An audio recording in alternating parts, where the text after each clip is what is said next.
Well, folks, welcome to another edition of Rimshots with Sean, brought to you by Barstools and Bandtalk. And I'm here with a gentleman I'm just meeting for the first time, though I've met him, I guess, a number of times in the digital world. Jay Ferron from the band Skull Riot. How are you, sir? Hey, thanks. Thank you for having me, Sean. My pleasure. And where are you residing I'm in LA. Nice. And nice weather there today? Say again. Nice weather there today? Today, yes. Uh, it's been a couple of great days, but I think today it's gonna be sunny. What's the line? It's always sunny in California, isn't that what they say? That's what they say, but apparently not anymore, my friend. Not There you anymore. go. All these chemtrails are making something happening with the weather. Always something. So you have a new release out called Chasing Light. So you guys are a duo. So if you want to Yeah. maybe give a quick intro to your sidekick there in the band. Yeah. Right now I'm playing with a drummer. His name is Sam Epstein. He's an amazing drummer, solid drummer. Um, and he's finally the one that made the cut to be in the band. Really, I've been through like probably 6 to 8 drummers before Sam, and it was always something. And since this is just a power duo, like it's just me and the drummer, like I needed the drummer to be like really solid and Yeah. he could play pretty much throughout all these spaces that we have in between the songs, right?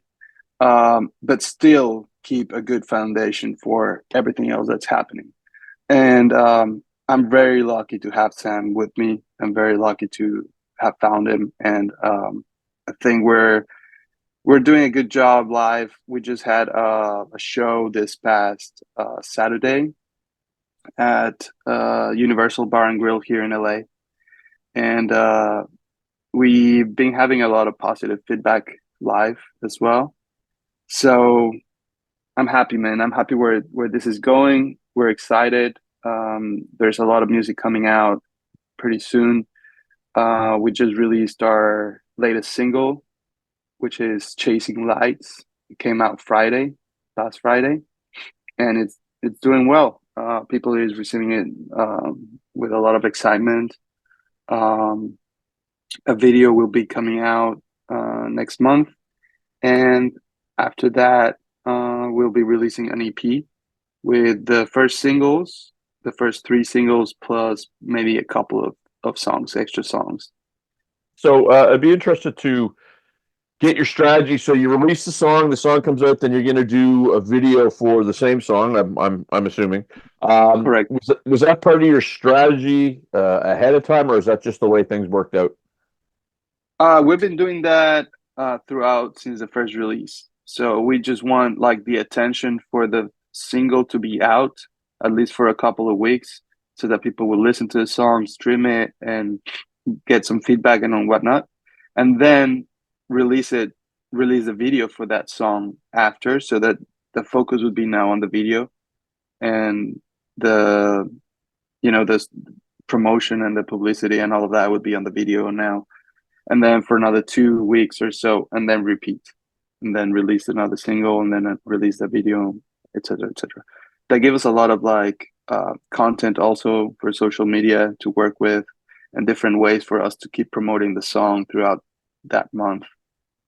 I like the strategy. I mean, I release music myself and I work on music myself. And when somebody does something that's a little different that I haven't heard before, I like to ask why. And I like the strategy. I think it makes total sense. Right. You're finding that is plausible and gets you good traction when you do it that method. Yeah, so far it's working. Um, it depends also like what people like the most. Obviously, if they want to stream it only or if they want to actually watch the video. But we've seen that at least for us, we keep people engaged in different ways with the song. Hmm. And like I say, give us a lot of content that we can pull for um, as an excuse, just for reminding people like, hey, listen to the song, watch the video. Now the video is coming out, and we'll give them a little teaser of what the video will be out like, and then put the video out, give them behind the scenes, give them all of these excuses for them to keep streaming the song. You know what I mean? Yeah, absolutely. And I mean, yeah, you know, and I know. I mean, you literally have to set it up for people to do nothing for themselves. You've got to do everything for them in order for them to go find the music, right? It's not like Right. the old days where you had to go to the record store and find it in the, in the category section and then go pay for it and take it home. I mean, you literally, if you're not doing it for somebody, the chances of them doing it for themselves are slim. It's they're not gonna do it. They're Right. definitely not gonna do it.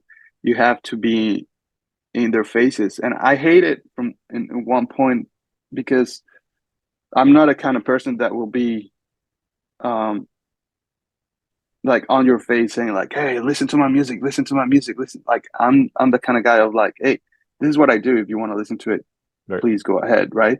But I'm not gonna be pushing it on you like. But sadly, like social media and the amount of competition and noise that's out there forces us to like push a little bit more the content to our people.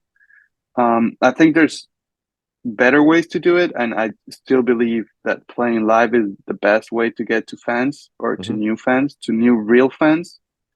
Um, and that's what we're looking forward to play a lot more live.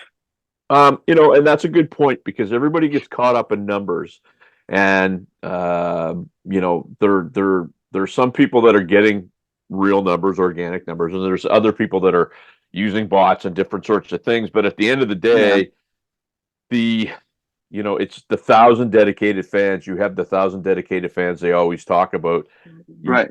basically you find them and you're set up. So I like what you're saying about playing live. I think that's great. In terms of a duo, how do you guys operate? You mentioned a lot of space in the music. Are you using tracks live? What do you guys do? No, no, we are. The concept is really bring back the rawness and the heaviness and the speed in rock. So we're a mix of like punk rock and metal.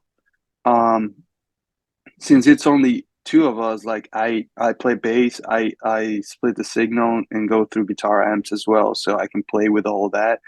But since it's only me, like I can do a lot of stuff that I would like to, obviously, or like we need to fill the space in a different way.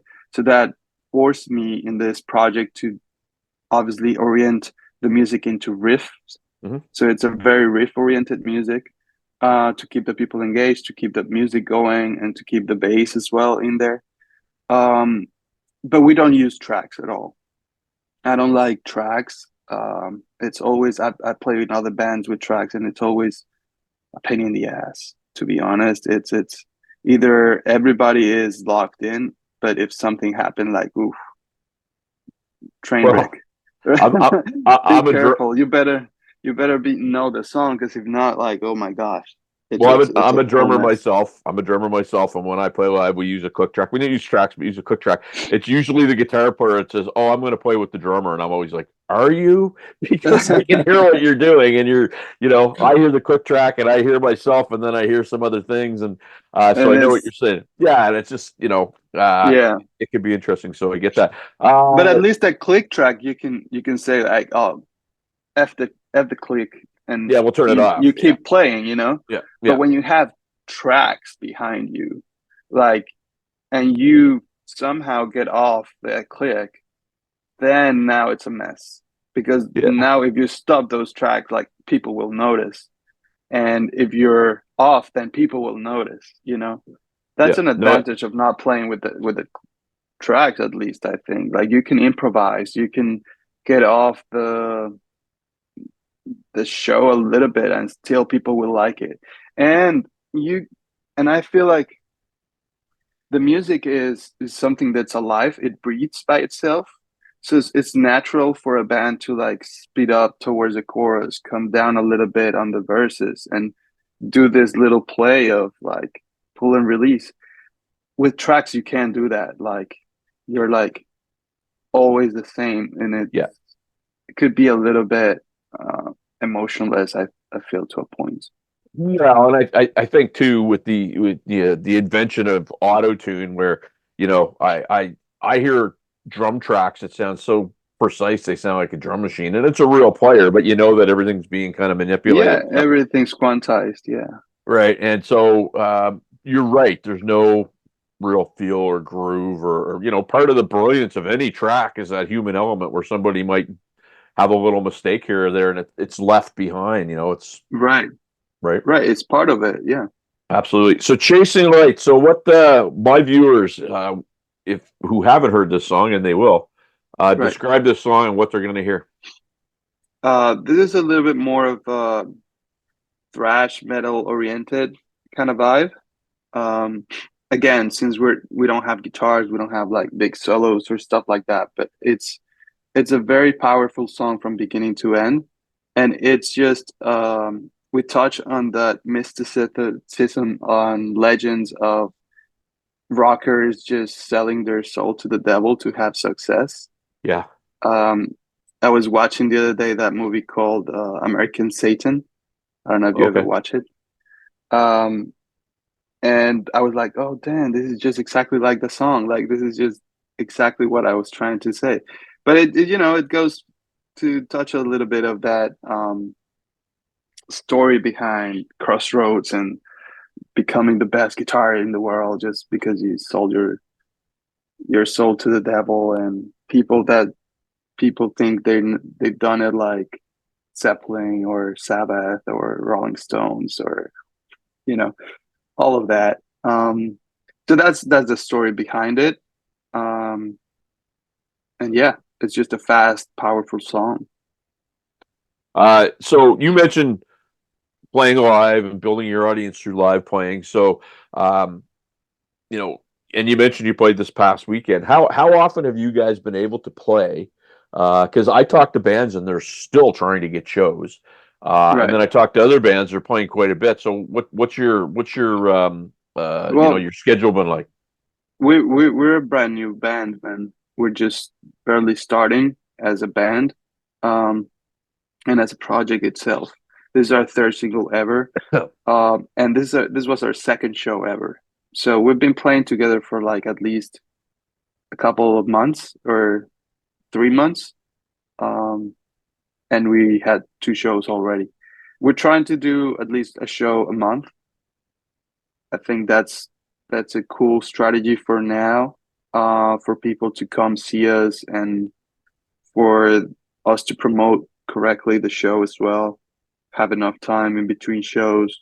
Don't get too caught up in like, oh, I play here, and in 10 days I play here, and in another 5 days I play here. So people is like, oh, well, I don't know where to go, and if I go to this one, then I will definitely don't go to the other two. You know what I mean?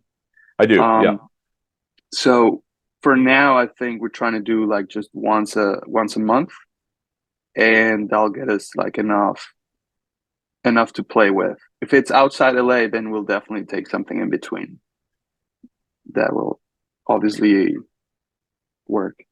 So I talk to a lot of people in LA, and I get different sorts of reads on the scene and what's going on. And some people say it's amazing, and some people say not so much. If I was asked to ask you the same question, what would you tell me about the scene in LA right now? I think it depends. It depends where you play. It is a little slow, I would say. Rock is not dead, or metal is not dead in LA, but it is kind of like slow. It is kind of like hidden a little bit.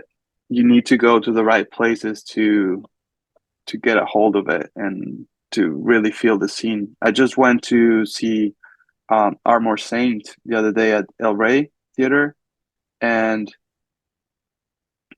they played with this band called King, and they were awesome, both of them. And I was amazed. It was a Tuesday night, and it was pretty much packed. Nice. But we're talking Armor Saint. It's a established band, very Yep. legendary already. Like they have decades of literally 40 decades of doing this. So, but even for them on a Tuesday night, it was hard to fill that venue. Yeah, it's Um, I really hope I said when COVID was going on that everything was shut down. I kept hearing people say, "Oh, and when music comes back, we'll be excited." And I kept thinking, "Yeah, I hope people don't take music for granted. And I think sometimes I'm seeing, or we're seeing a little bit of that. They just think, if I don't go to this one, I'll go to that one, and they forget it was taken away for almost 2 years, right? Yeah, yeah, no, definitely. I mean, we still have certain places, you know, like the Viper, like the Whiskey, like the Roxy, like Universal Bar and Grill, that are still doing a lot of shows that are oriented to rock and metal.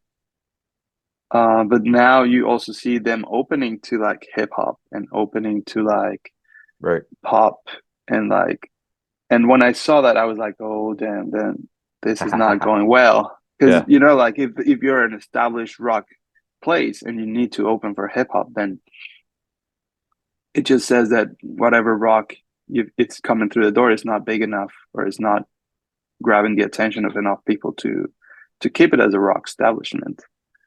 I hear you. So, last question, sir. Where are my viewers going to find out about Skull Riot? Yeah, everything is Skull Riot Music.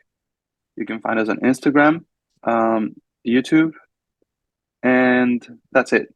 We're a little bit on the fence of TikTok. We don't know if we should get into that or not, but maybe in the future. Right now, we only have Instagram, YouTube, and obviously Spotify or whatever you want to stream it. It's out there. Skull Riot Fantastic. Music. Jay, Yeah, thank you so much, sir. Thank you for the opportunity. It was awesome. Also, apologies for all this back and forth It's all good, my throughout friend. It's the all part of the weeks. game. The key is you don't quit. You just keep going and going and going till it happens. So.